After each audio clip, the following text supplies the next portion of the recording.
E você veio porque Deus tem um propósito nessa noite com você, e Ele vai fazer grandes coisas em nome do Senhor Jesus. Abra sua Bíblia, por gentileza, no capítulo 17 de 1 Samuel, 17 de 1 Samuel, por gentileza. Que Deus abençoe o pessoal do som aí, ó. Tá bem melhor o som do meu microfone. Obrigado aí pela projeção, tudo. O pessoal do louvor é uma bênção, voz, instrumental, irmão. Só tenho que agradecer esse pessoal que só nos ajuda. Nós não fazemos nada sozinho, irmãos. É a equipe que trabalha junto e que faz o culto acontecer. Todos os diáconos, diaconisas, professores, líderes que estão presentes, todas as pessoas que de alguma forma estão aí no trabalho do Senhor. Meu muito obrigado, viu? Vocês merecem um aplauso dos céus sobre a vida de vocês. Que Deus abençoe. Capítulo de número 17, verso 50, diz assim, ó. De 1 Samuel. Assim Davi prevaleceu contra o filisteu, com uma funda e uma pedra, sem uma espada na mão. Ele o feriu e o matou. Pai, em nome de Jesus, fala conosco, ó Deus. Tua voz se faça ouvir em nossas vidas, Pai.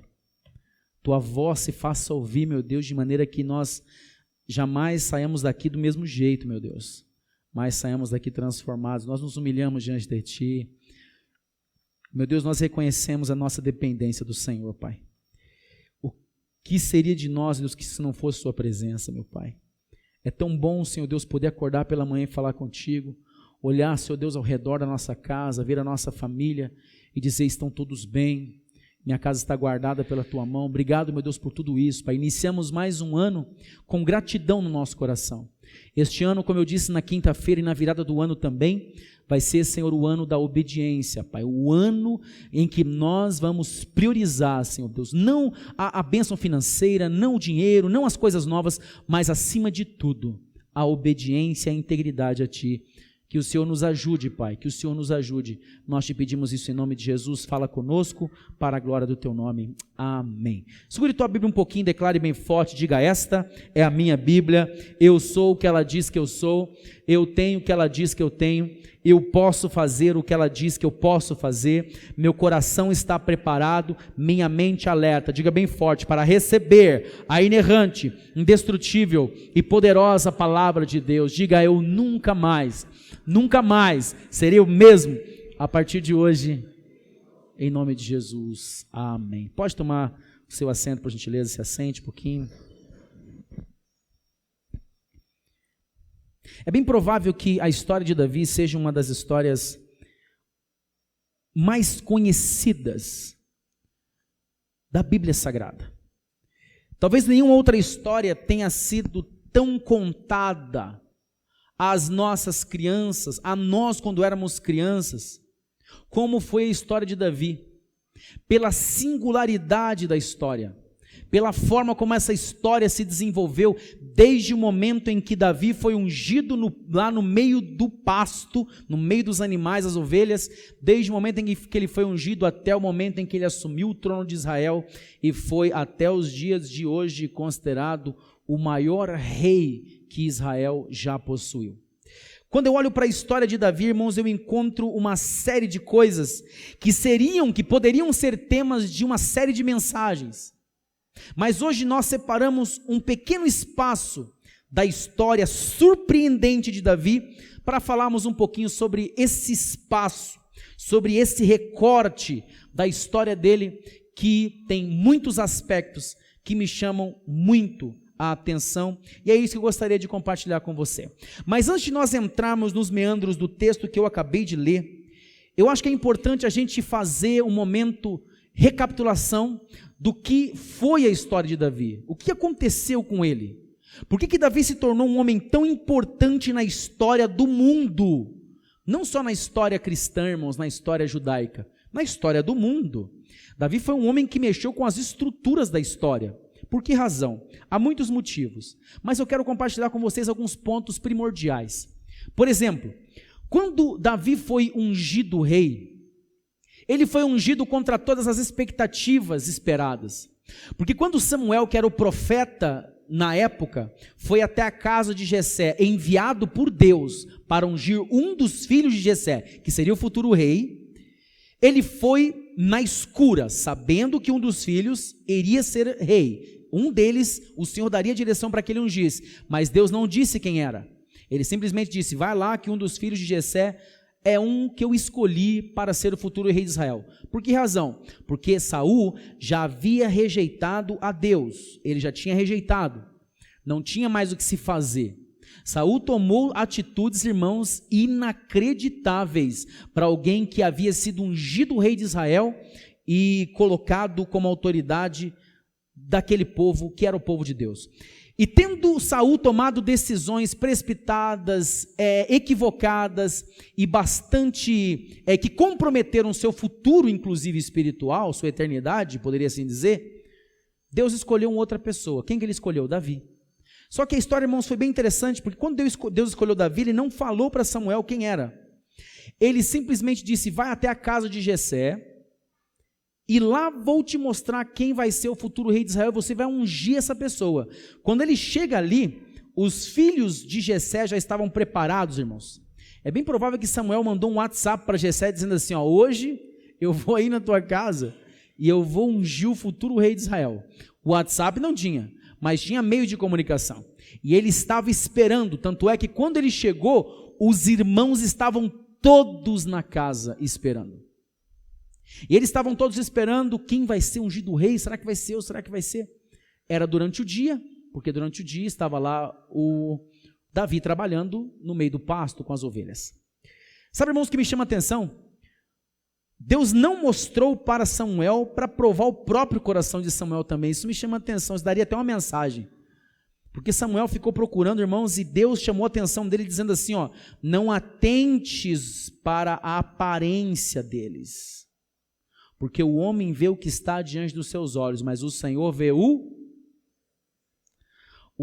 homem atenta para o que está diante dos seus olhos, mas o Senhor vê o coração. Essa chamada de atenção, essa puxada de orelha que Deus deu em Samuel, me chama também a atenção, porque foi exatamente nesse momento que Deus falou para ele, não é nenhum desses, e agora? Acabou teus filhos, Jessé? Não, tem um lá no pasto. Perfeito. Então traz ele lá, está cuidando das ovelhas, traz ele lá.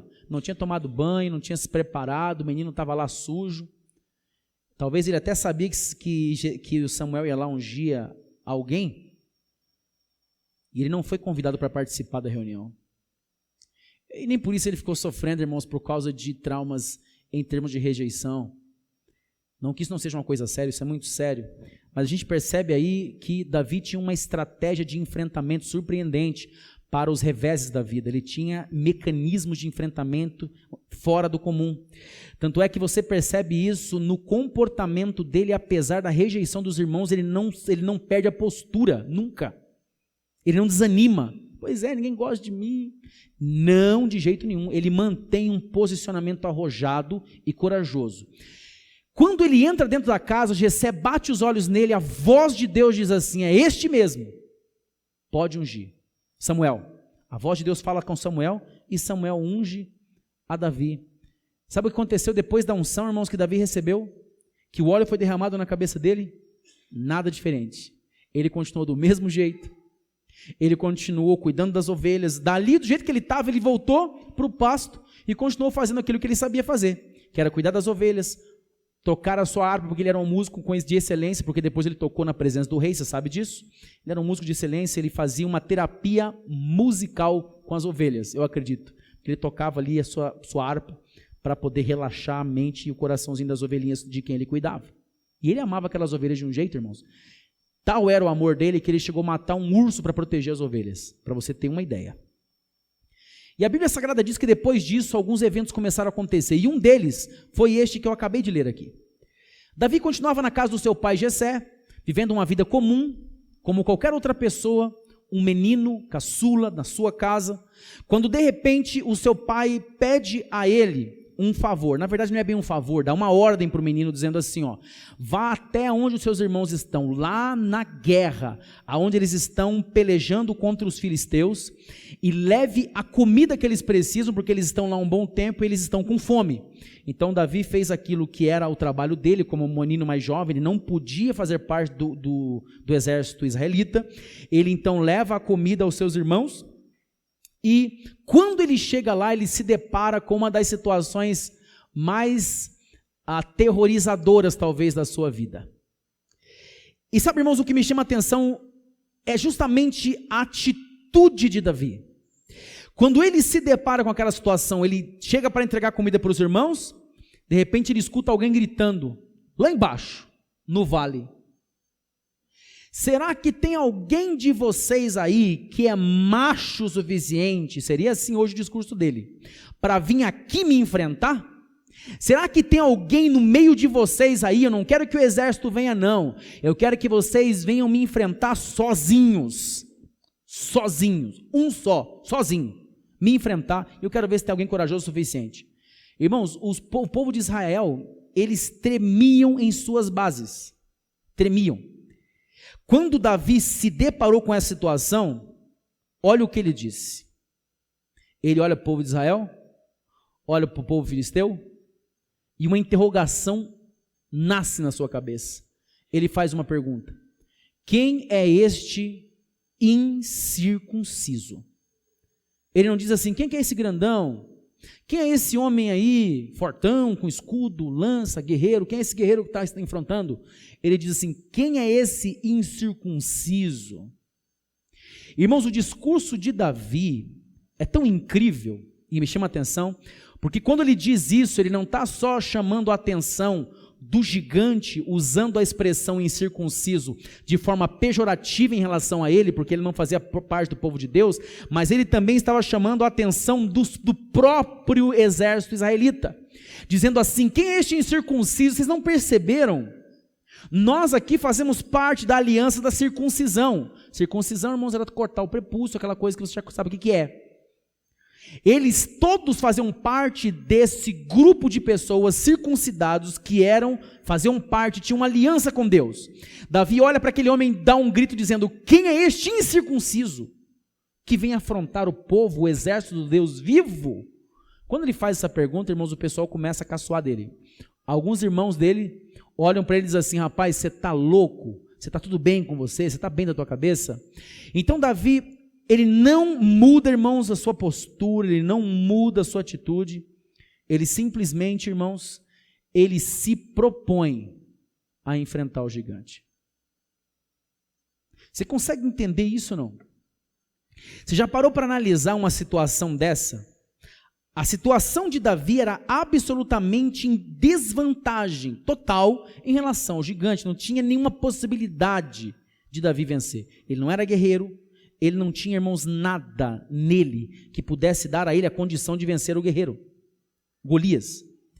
Olha o que ele faz, ele diz que vai enfrentar, então eles pegam, começam a tentar colocar uma armadura nele, na mente deles eles pensaram assim, agora eu quero ver, ele vai morrer. Os irmãos dele que sabiam que ele tinha sido ungido rei, eles pensaram assim, agora vamos ver onde é que esse reizinho aí, que foi ungido pelas mãos do profeta Samuel, onde é que ele vai parar, agora que ele está querendo dar uma de bom aqui. Mas eles não entendiam, irmãos, que ele não estava querendo dar uma de bom, é porque ele conhecia o Deus com quem ele andava.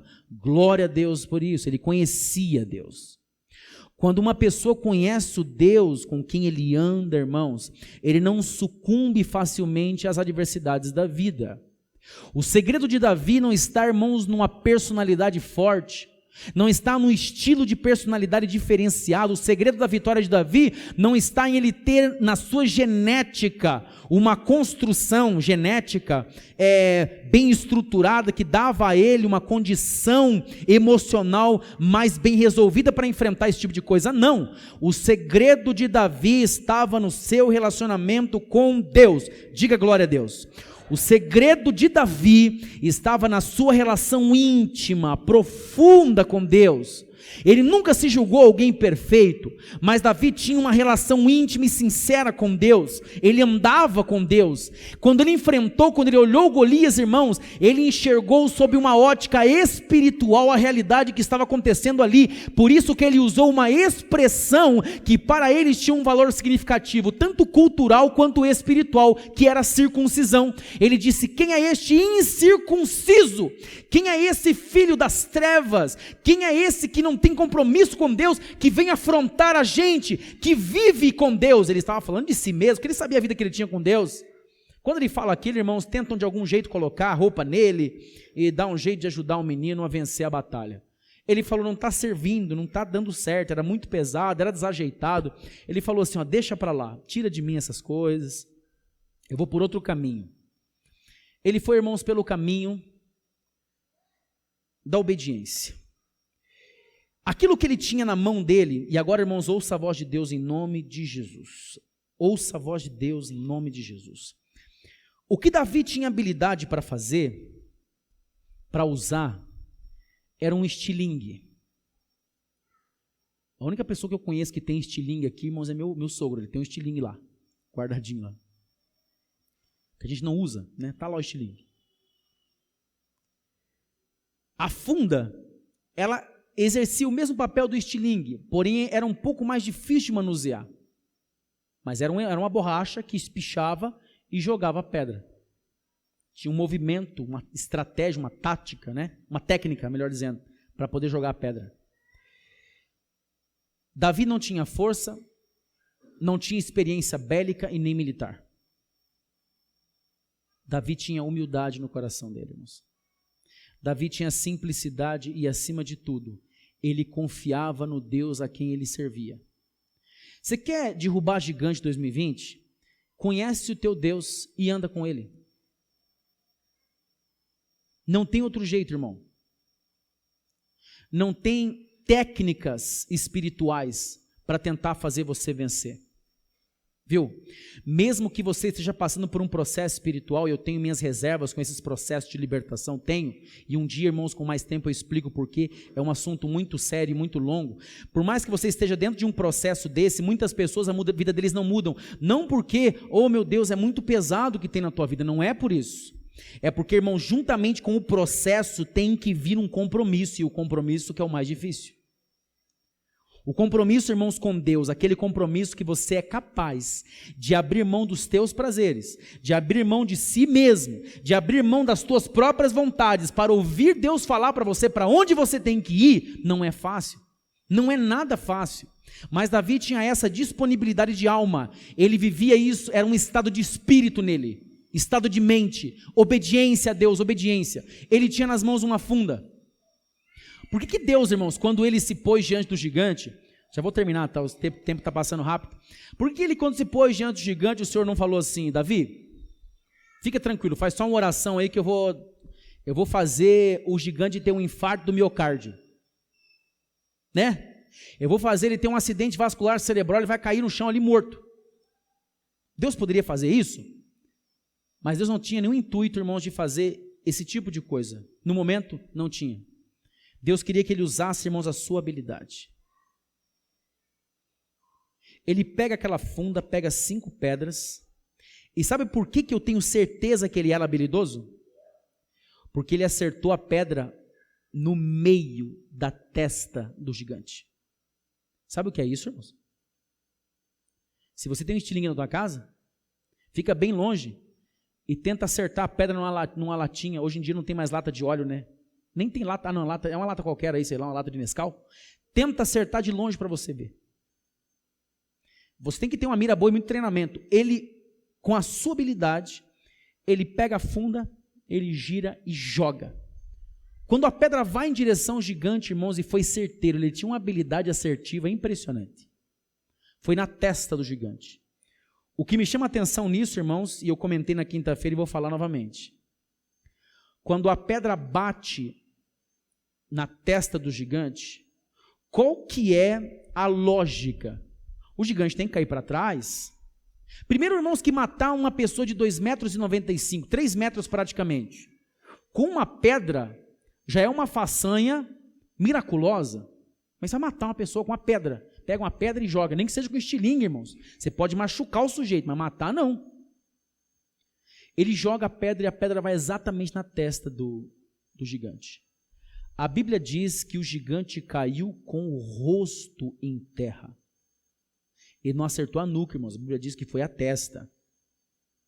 Ele tendo acertado a testa do gigante, eu não tenho a menor dúvida, e é exatamente dessa forma que Deus trabalha por aqueles que nele esperam. Sabe como é, irmãos? Deus dá para você uma habilidade. Todos nós que estamos aqui temos alguma coisa nas mãos, irmãos. Muitos de nós ainda talvez estamos vivenciando um problema na nossa vida, porque esse problema, você está empurrando esse problema, porque você não consegue colocar no teu coração e entregar-se à realidade, e de que talvez a resposta já está nas suas mãos para resolver isso, principalmente problemas de ordem financeira. Estava nas mãos dele a habilidade. Deus não ia fazer por Davi o que Davi podia fazer. Deus não ia colocar o gigante abaixo, tendo em vista que Davi tinha uma habilidade, não era uma habilidade militar, mas era habilidade, irmãos, com uma pedra e uma funda, era só o que ele tinha. O que você tem na tua mão, Davi? Uma pedra e uma funda, para mim já é o suficiente. Só mira direitinho e faz como você tem que fazer, porque o resto deixa que eu faço. O que aconteceu, irmãos? A pedra foi e bateu na testa do gigante, e a Bíblia Sagrada diz que o gigante caiu com o rosto em terra. Sabe o que eu creio, irmãos? Não tenho a menor dúvida, que o Senhor dos Exércitos, glorificado seja o seu nome, ele estava atrás do gigante, e quando a pedra acertou a testa, o Senhor fez isso aqui, ó, chega. Quando Davi coloca em uso a sua habilidade, quando ele faz o que era necessário ele fazer, ele se desprende de uma zona de conforto, ele ensurdece os seus ouvidos aos comentários negativistas e pessimistas, ele fecha os seus olhos para aqueles que de alguma forma tentavam enfraquecê-lo moralmente, ou fazer qualquer coisa negativa com ele, ele se ensurdece, cega, e olha somente uma direção, e a direção para onde ele olhava era para o Deus Criador, o Deus Todo-Poderoso, que tudo pode, o Deus que nos dá a vitória em todas as coisas. Quando ele olha para Deus, irmãos, e mantém o foco, o que ele precisou fazer tão simplesmente foi fazer uso de uma pequena habilidade que ele tinha, para que através dessa habilidade Deus o honrasse, e quando ele lançou a pedra, o próprio Deus derrubou o gigante. É Deus quem vai derrubar os gigantes na tua vida, em nome do Senhor Jesus. Não é a tua força, não é porque você é habilidoso, porque você tem habilidade discursiva, é inteligente, porque você tem estudo, não é isso que vai fazer com que as coisas aconteçam, não é porque você tem algum tipo de talento especial, não, é o Senhor quem vai fazer, mas é necessário que eu e você tomemos providências, irmãos, e decisões sérias na nossa vida.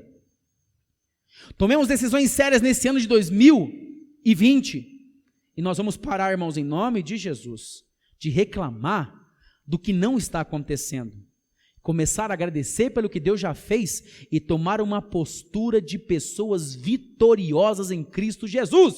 Você vai acordar pela manhã na segunda-feira e não vai ficar preocupado com o que vai acontecer, porque a segunda tem 5 dias pela frente. Não, eu acordo pela manhã, nós precisamos acordar pela manhã, irmãos, na segunda-feira e pensar assim: hoje é mais um dia que eu tenho a oportunidade de vencer para a glória de Deus.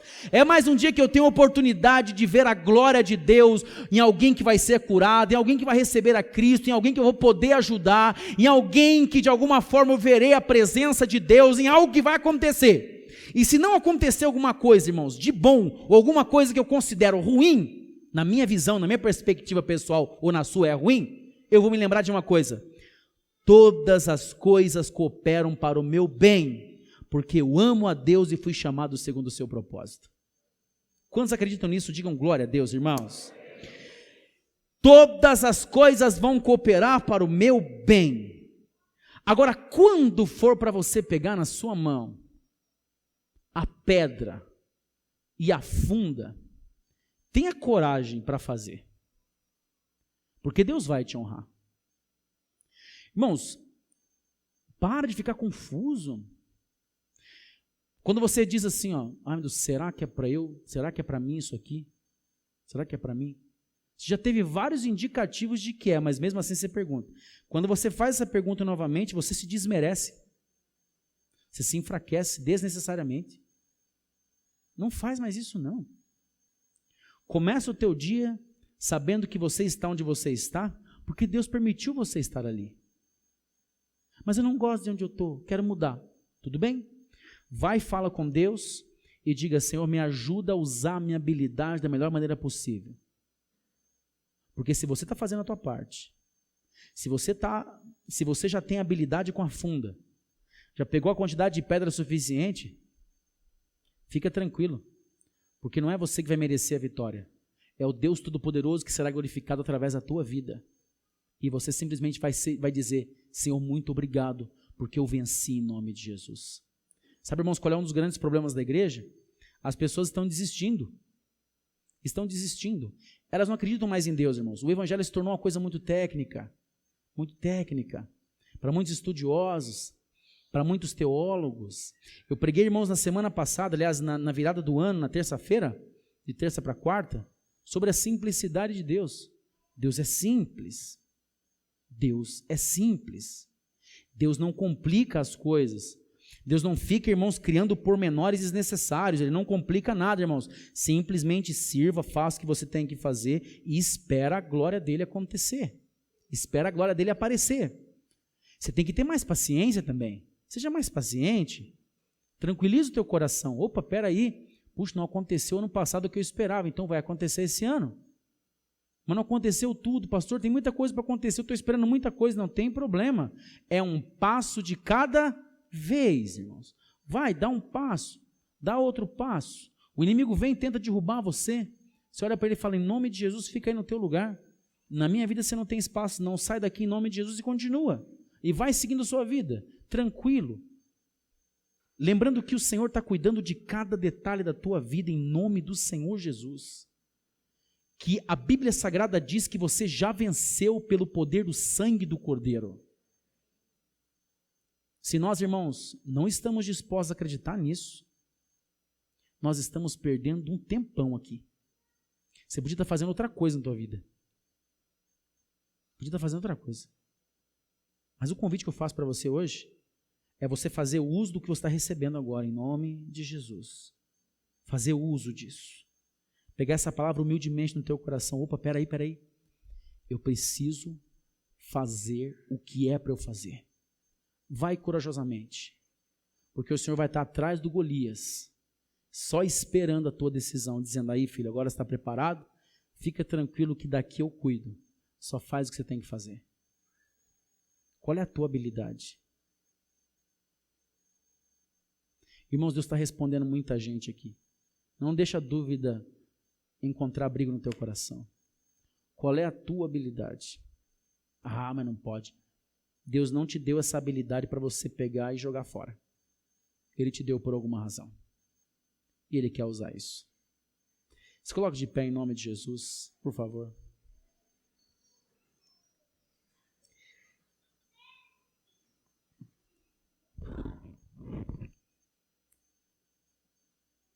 Eu creio, irmãos, no poder da oração. Por isso, irmãos, que eu oro mesmo. Tenho preguiça de orar. Porque eu continuo crendo, irmãos. Talvez você nem imagina, mas muitas vezes, irmãos, enquanto estou orando, seja pela madrugada, qual for o horário que eu tenho para orar, talvez nem lembro o teu nome, mas lembro do teu rosto, eu oro por você.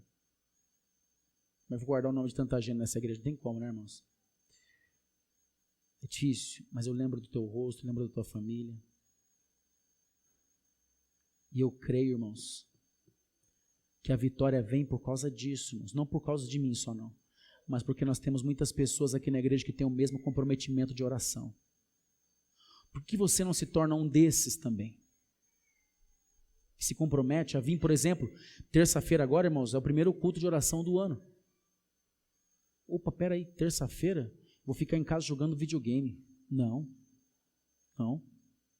Terça-feira eu vou lá no culto, é 1 hora. Chego lá às 8, até às 9, termino o culto, vou para casa abençoado, tenho tempo para brincar, fazer as coisas que eu tenho que fazer até meia-noite. Faça um propósito com Deus. Todos os cultos, irmãos, eu não venho na terça-feira porque eu trabalho terça-feira, irmãos, eu leciono. Você sabe que eu tenho escola, eu tenho que dar aula. Eu trabalho, senão viria. Nas quintas-feiras, domingo pela manhã, domingo à noite, todos os cultos já vou liberar para poder servir a ceia. Só um minutinho. Nós estamos aqui meia hora, irmãos, para orar antes. Meia hora. Joelho dobrado, irmãos. Sabe que eu vi uma foto, sabe, irmãos, que eu sou fã da Lakewood Church, né? Eu sempre falo dela, lá de Rios, meu irmão que brinca comigo, falou assim, diz ele que é fã do Joel Osteen. E realmente, irmãos, eu gosto muito daquela igreja, por isso que eu vou para lá quase todo ano. Eu sou muito abençoado quando eu vou para lá. A igreja tem 17 mil lugares. E agora na virada do ano, irmãos, a igreja lotada, tem 17 mil lugares, 17 mil poltronas. Era um estádio, na verdade, né? Daí eles fizeram tudo, fecharam no estádio de basquetebol, fizeram a igreja, é a igreja mais próspera dos Estados Unidos.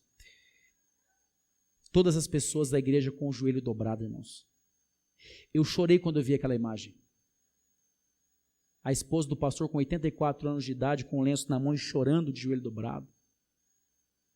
Os filhos do pastor ali, o pastor, a mulher dele, aquela turma toda, irmãos, aquela igreja lotada e todo mundo de joelhos. E o irmão dele dirigindo a oração, o irmão dele é um médico cirurgião, Dr. Paul Austin. Ele estava no altar, dos joelhos dobrados, virado para o lado do altar, e naquele momento ele estava orando e falando com Deus. Eu mandei a foto para o meu irmão e falei assim, aqui está o segredo da vitória dessa igreja, a oração. Quem entende isso, diga amém, irmãos. Aí está o segredo. Irmãos, Deus vai mudar muita coisa nessa igreja aqui esse ano. Vai, irmãos. Vai mexer com a estrutura de muita gente. Eu falo isso profeticamente em nome de Jesus, irmãos. Eu não estou aqui brincando, irmãos, tá? Eu estou falando muito sério. Deus vai mudar a estrutura de muita gente, Deus vai mexer com muita gente, vai romper muito orgulho, tem muita gente, irmãos, enclausurado no seu mundo, ele não consegue ver o que está ao seu redor, e ele está presinho no mundinho dele, mas Deus vai mexer, irmãos, vai mexer, porque eu estou orando por isso. Eu não quero perder ninguém na igreja, eu não quero perder, irmãos, mas eu quero que Deus trate essas pessoas, que Deus cure, irmãos, que Deus abra os olhos do entendimento para esse povo poder entender, irmãos, o que eles estão fazendo no evangelho, e eu creio que é isso o que Deus vai fazer, em nome de Jesus. Pai, nós te agradecemos por essa noite.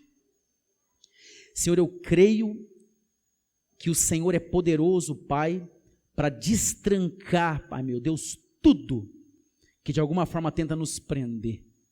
Davi foi o maior exemplo de comunhão, meu Deus, contigo, Pai, de forma que a sua decisão, quando ele lança a pedra, Senhor, o gigante cai, e o nome do Senhor é glorificado. Senhor, em nome de Jesus, Pai, mexe com a nossa estrutura, mexe conosco para que nós possamos, ó Deus, assumir compromissos sérios, Senhor, para que possamos assumir compromissos com o Senhor, meu Deus, de falar do Teu amor para outras pessoas, de sermos o exemplo vivo em nossa vida, Pai, não andarmos com nenhuma máscara, mas sermos um exemplo vivo do Evangelho em nós mesmos, Senhor. Meu Deus, em nome de Jesus, nós colocamos nas Tuas mãos, e pedimos que esse momento de Santa Ceia também seja um momento de consciência, Pai, do que nós realmente estamos fazendo, em memória de Ti, para a glória do Teu nome. Nós oramos, meu Deus, e assim nós Te agradecemos. E toda a igreja diz, glória a Deus. Que Deus te abençoe, em nome de Jesus. Vamos aplaudir o Senhor. Aplauda o Senhor Jesus.